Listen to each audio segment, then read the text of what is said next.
అందరికీ వందనాలు. మనం రోజు మొత్తంలో ఎప్పుడు ప్రార్థన చేసినా దేవుడు వింటారు.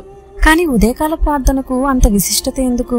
యేసుప్రభు వారు కూడా మార్కు సువార్త 1:35లో చీకటితోనే బయలుదేరి వెళ్లి అరణ్య ప్రదేశంలో ప్రార్థన చేసినట్టు కనబడుతుంది. తెల్లవారుజాము చేసిన ప్రార్థన త్యాగంతో కూడుకుంది.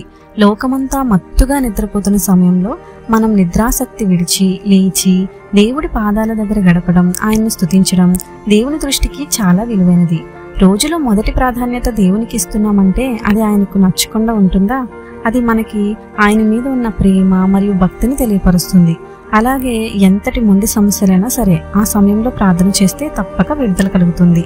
బైబిల్లో వేకువజామున లేచి ప్రార్థించిన కొంతమంది వ్యక్తుల గురించి చూద్దాం.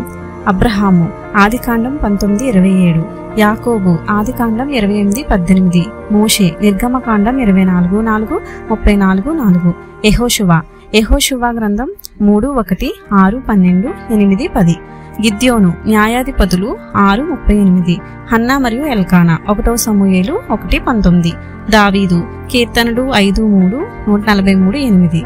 అలాగే మీకు తెలిసిన వారు ఎవరైనా ఉంటే కామెంట్ రూపంలో తెలియపరచండి.